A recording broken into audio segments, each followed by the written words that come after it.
Lagos, good morning Nigeria. It's a brand new day, a brand new month, a brand new week. Welcome to the conversation here on Lagos Television. I am Abimbola Bello. Good morning, I am Ajibola Ojeshola. How was your weekend? Good morning and welcome to the conversation. I am Joy. Good morning everyone, I am Adibimpe Omotayo and my weekend was splendid. It was what? It was splendid. Okay. You're splendid. Now that you have so much in your pocket, why would you Ajibola.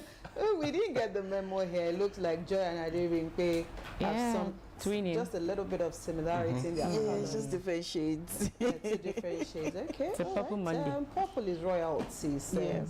and it's Monday. And I'm All right, so- Adibimpe talking about Adibimpe. royalty. Oh, okay. My weekend was not bad as well. Was quite restful. Did I even leave the house this weekend? I don't think so. At all. So, how was yours? Mine was restful as well. Just that Don't bring Chelsea into it. Abimbola, I have to bring Chelsea. I have to bring Chelsea. Chelsea is a Chelsea's spoiled breaking joy. my heart. But you I want, don't know. Chelsea. but you Chelsea's want breaking my Arsenal heart. to win now. It doesn't matter. Fine, I'm rooting for Arsenal, but Chelsea is my club. If you don't win, if you don't get these points, why would they win? I don't believe Is it about getting the points? No, but I mean, what broke my heart was at the time they equalized. I'm like, and Honestly. why now? It was more or less like a shared point. So even if it was a shared point, it would have still been okay. And at the end of the day, they allowed Arsenal to take the 3 points. I just pray that Chelsea will qualify for Champions League. Come on, qualify. Maybe they're now on 6. Ha. They are annoying me right now anyway. Honestly, so I don't know. honestly. When the season started, I figured they started well, but now they're just doing. I just pray that Arsenal will be able to sustain the momentum and, of course, win this Premiership trophy. I'm rooting for Arsenal, honestly. I know, Honestly. but the way Liverpool and Man City are just Man City. You know, Man City is still giving them a run for it. But again, Arsenal just needs to sustain their momentum, keep garnering points, because the moment they slip, it's going to be pretty difficult for them to get back Guardiola up. is waiting. Unfortunately, the points are not that much, Yeah. so they need to lead with serious points for them. But again, at least, like Adibimpe said, they are winning their games. They are staying on top. But for how long can they be there? That's the big question. We just hope, they will sustain it. At least my Then, father, Abimbola, one my more father thing is before we happy. take our news point. There was a particular video that I saw. You must have seen it as well. That of Abia State Governor lashing out at a particular journalist who honestly asked a very simple question. So, Give us the data. I remember the days of Governor Babatunde Raji Fashola. Raji Fashola. He will give you data by data. He will analyze the impact of his project, the impact of his policies. And then you are calling a journalist stupid? Even if you don't have data, there's a way to maneuver out of these things. You can actually just tell them politely, maybe to go to your website, or just give something vague there. But name calling isn't what I mean for a governor, a sitting governor. It doesn't speak well for elected officials. You can't call a journalist names, unprintable names. A journalist is doing their job. I mean, and part of their job is to ask you questions because really you're the sad. one. It's really You're the seat. So you must, and I keep saying it, elected officials must undergo training at every particular point in time. There are etiquettes, there are ways by which you can answer questions. You can't just talk down at people and think that it's okay for you because you are an elected official and then you speak it's not fair. You can't be condescending. Not even to an individual, talk less of a journalist. It doesn't speak well. It doesn't. Just when I was praising that governor for doing, a lot With his of antenatal. good things in Abia State. That's Joyce State. That's Joyce governor, and he had to just spoil it with that. Mannerism, etiquette is very, very important. Very if you don't have it, you don't have it. Yeah, it's I feel very so bad for Joy this morning. Thank Lagos girl. God I was not that journalist. I'll give it back to you. Two wrongs don't make it right. Live. The way you gave it back, the way you gave it to me, I'll give it to you. I'm not stupid, sir. Two wrongs don't make it right. I mean, it was a question anyway. Exactly, it was a question. It was a question. Yes. No, I'm not stupid. So public office holders But have in to Yoruba land, understand. they'll say, no, you are not stupid. Say, me more stupid. And in this context, on Ibola so. Let's leave it in English. Please, let's leave it. But public office holders need to understand that you're occupying a public office and then you should get questions. I mean, it's all about accountability. Talk about accountability. You must be held. Yeah. You must be held accountable. All right, but Joy, how was your weekend? Eh? Devoid of your home assistant wahala. Okay, but yeah, I went for a birthday party. It was good. You know, Ramadan, you know, Lent. No, You are going to party. We just show our face there and we left. You know, Lent. Anyways, okay, let's get back to the show this morning and take our news points for today. Ajibola, let's start with you. 2027 polls won't be 100%. INEC chairman warns. The chairman of the Independent National Electoral Commission, Professor Joash Amukpito, has assured Nigerians that the commission has the capacity to electronically transmit election results in 2027, but cautioned that it may not be able to guarantee a 100% election. Amukpito spoke on Sunday at a Citizens Town Hall program aired live on major television network and tagged Electoral Act 2026, what it means for your votes and the 2027 elections. The live electoral debate was anchored by popular presenter Seun Okibaloye and the executive director of Yaga Africa, Samson Itodo. In attendance were the APC national chairman, the Labour Party interim national chairman, and the former Minister of Education, Obi Ezekwesili, among others. Amukpito appealed to Nigerians to manage expectations, saying the commission will strive for excellence but could not promote perfection. Let me just appeal to Nigerians, because I've noticed now that what Nigerians desire is a perfect election, and INEC will strive as much as possible to give this country the best election. However, we may not be able to achieve a 100% perfect election for now, but as far as electronic transmission of results is concerned, I said it before the FCT Area Council election that we have the capacity to transmit the results and that we're going to transmit the results. The only concern was real time. The INEC chairman described elections as central to democratic governance, emphasizing the importance of voter education and institutional transparency. Election, for that matter, is the lifeblood of democracy. According to Abraham Lincoln, the ballot is more powerful than the bullet. Also, the ignorance of a voter is very inimical to the security of a nation.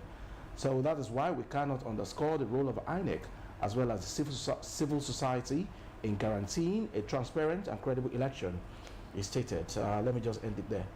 So the INEC chairman talking that Nigerians, especially the opposition, should not expect a perfect election. It cannot be 100%. Whether real time or no real time, INEC is trying so hard to ensure that we have some level of transparency, some level of credibility in the 2027 general elections. But perfection, it's a no-no. Well, I think it's just trying to play safe by saying that we will try as much as possible to ensure that we give Nigerians a credible election. But Nigerians also need to believe in INEC. Because that also will go a long way in getting their own participation in the election. Because if Nigerians don't buy into the election, then they won't participate, and then that means that that's also going to cause a whole lot of issues. So we'll hold Professor Amukpito by his words, saying that they will try their possible best, but will it be 100%? There's no 100% perfection anyway. They would only strive to do their very best.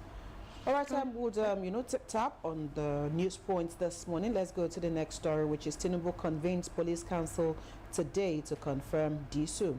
President Bola Tinubu will today convene a meeting of the Nigeria Police Council to formally consider the appointment of Olatunji DSU as the substantive Inspector General of Police. The two highly placed officials in the presidency and the police establishments confirmed the scheduled meeting to the Punch newspaper. The police council meeting is on Monday, one of the sources said, and I quote, the second source, also familiar with the matter, confirmed, yes, we're meeting on Monday. The usual time for FEC meeting is 12 or 1 p.m. The meeting is in compliance with the provisions of the Police Act 2020, which requires the Police Council to consider the appointment before the President transmits the nominee's name to the Senate for confirmation. In its statement announcing the resignation of former IGP Kayode Egbetokun last Tuesday, the presidency had indicated that the council will be convened shortly. And that's the thrust of the story. And barring last-minute changes, the Police Council should meet today, where Mr. President will formally present Tunji Disu for his appointment to the council before it is then forwarded to the Senate for confirmation. I think it's just procedure, and definitely this is what should be done. Exactly, and of course, some of these governors are already, who are members of these police council, are already congratulating the acting IGP. So, I don't see the acting IGP having any problem about his confirmation. And of course, after the police council meeting, his name will be forwarded to the Senate. All right, Adebimpe, let's take your story. Okay. Presidency debunks alleged plots to poison Tinubu, labels report fake. The presidency on Sunday firmly debunked a viral report alleging that a kitchen staff member at the State House had been arrested over a purported attempt to poison President Bola Ahmed Tinubu. However, in a post on his verified X handle, at A. Ononuga 1956, the special advisor to the President on Information and Strategy, Mr. Bayo Ononuga, dismissed the claim as outright false on Sunday. And I quote, "No Aso Rock kitchen staff arrested. No Aso Rock kitchen staff attempted to poison President Tinubu. Please ignore this fake news being disseminated by this video," unquote. His clarification came moments after the senior special assistant to the President on Media and Publicity, Mr. Tope Ajayi, had dismissed the allegation in a brief response to an inquiry by the Nation newspaper. Presidency has come on to debunk whatever story on the internet about any. I didn't see the story. I don't know. Did anyone see the story? I saw the video. I think it was on X that I saw the video. A video of, it was, the video even looked disjointed. It didn't make any sense. There was really no sense in the video. So again, as much as one would want to toe the path of what Mr. Ononuga said, that it could also be a fake. But also others are under his post on X as saying there is no rumor that there's no element of truth or there's nothing that could have happened. So perhaps it's also a way for them to also look inward, also be more vigilant. Be very careful. Perhaps, something like that could want to happen. So, well, since it's debunked it, we'll leave it at that. But I think it's just also, it would be nice if they were also more careful. Okay, yes. In there. And there's never a smoke without fire. Remember, they also denied when we also had the rumor that there was a coup attempt. Okay. Joy, let's take your story. Okay, Lagos issues traffic diversion for road reconstruction. The Lagos State Ministry of Transportation has issued traffic advisories for motorists ahead of the planned reconstruction along the Super Ilekpo axis of the Lagos-Abeokuta Expressway and Oba Ogunji Road in the Berger area of the state. It says that according to the Commissioner for Transportation, Oluwaseun Oshiyemi, he says the reconstruction on the Lagos-Abeokuta Expressway will take place on the main carriageway from Super Bus Stop to Ilekpo Bus Stop between March 7 and May 30, 2026. Motorists from Abeokuta Songo Tollgate heading to Lagos Oshodi will be diverted into the BRT corridor at Super Bus Stop and exit at Pleasure Bus Stop Ilekpo to continue their journeys. Motorists from Abeokuta Songo Tollgate heading to Lagos Oshodi may also use Ekoro Road to Old Ota Road through Alira Street to link Abeokuta Street and connect to Pleasure Bus Stop. Motorists from Abeokuta Songo Tollgate heading to Lagos Oshodi may alternatively go through the Abule Egba under bridge to connect Agege and link their desired destinations. He also stated in another statement that the government had finalized plans to upgrade the 9-kilometer dual carriage corridor between Ojodubeja bus stop and Mobi filling station junction. Motorists inward Ijaye Agege through Ogunusi Road, Ojodubeja, will be diverted to move on a contraflow on the Ojodubeja bound carriageway for approximately 1 kilometer, after which they will regain access to the main carriageway to continue their journeys. Motorists may use Dr. Nuruddin Olowopopo Way to connect to Otumba Jobifele Way, then to Obafemi Awolowo Way, linking Latif Jakonde Road to reach their respective destinations. It's a long read, so please grab any of the dailies and then you would go through these traffic advisories if you have to go through these routes. But they have announced this. Yes, it's good that the state government is trying to improve some of our infrastructure.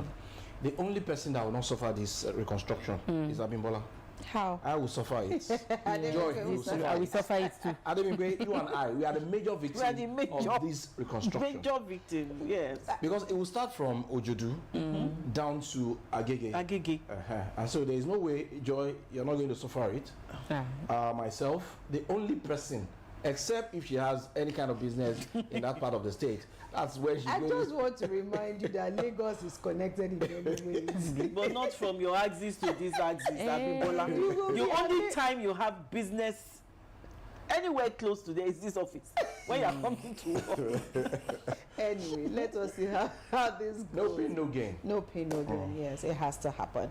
All right, let's go to the X platform this morning and take a look at what's trending on the X platform this morning. Like play.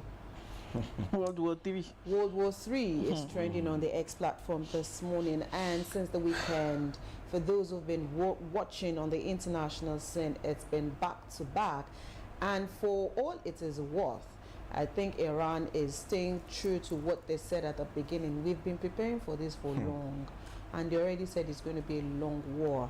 So Donald Trump, Netanyahu, and of course because now Iran has no leader, but I'm sure that in days to come they will definitely have another leader. I think they've said they are not. They have a council. They have a 3-member council that they've put up. Okay. And they will come up with a leader anytime soon. But again, it just shows that the Middle East right now is in a big crisis. And just as I was going on to the X this morning again, another place has been bombed this morning by Iran. And Iran is not backing down. Iran is not even batting an eyelid on this particular one. And all the countries that have affiliates with the US are in trouble in this particular one. So whether Donald Trump, I understand he's back from Mar-a-Lago, now back in White House, but he's not talking. Donald Trump, start talking. Because they are the one that went to look for trouble in this particular issue. Because I don't know how trouble will sit down. Somebody will go, you and Netanyahu are the one causing this whole issue. And Iran for so long has been saying, if you hit us, we will retaliate. And for so long, they've been there. This is their nuclear weapon. They have been marrying it, keeping it, and now they are unleashing. It is going to be a tough one. And what I really don't understand, thankfully this is what we're talking about on the, what I don't understand is how you started negotiation on Thursday. And by Friday you had yes. You see, I don't know. I don't know what goes on in Donald Trump's head. Was just it was a decoy. Exactly, it was a trick on the part of Iran Trump. Is not sleeping. He really wanted to fight this war. And I keep asking why. Why? He wants to be like of America. It's control. They want to control. Israel and the US want to have total control of the Middle East. Yeah. Others are keeping quiet. Iran said no. And the Khamenei, they are radicals. Even though some Iranians are not even happy with Ali Khamenei and his radical groups. But the man, Shebi, you have killed him now, Yes, thinking that he's dead. the trouble is over. Abimbola, The trouble even is for just killing sleeping. that man alone. They will There will be retaliate. consequences. They will. And I heard that, you know, Iran said what they are even using now, the missiles now, that they are They have not started using They they might anything. haven't started using the real weapons. Hey, but then All we right. will all chop breakfast here. And you Oil price. And you know, Oh, definitely, we have family, friends who are stranded in airports, especially in Dubai airport. You know, Nigerians will always go to Dubai, will also always go to Qatar. They're now stranded in the airports. But Qatar is saying, you know, they've closed their airspace and they've come up with a notice that lodge, travelers in airports and will pay as a government. So don't allow anybody to leave their hotels. Are the hotels safe? Well, Is anywhere safe now? oh, if you have to leave, stay wherever you are, just stay. Stay where you are. That's Even if you are just it. staying in the hotel or you are in Nigeria and you are there, you are trapped there, how long Can you be there can you for? be there for? I don't know. How long is this going to be for? Do you have enough money? Oh, And it's psychological torture for you. Telling you. because you don't even know what's going to I don't know happen. what's going to happen. Anyway, let's take a break. When we return, this will be the conversation with our guests this morning. One of the guests will be here with us in the studio, while the other guest will join us via Zoom. And the conversation is after the short break.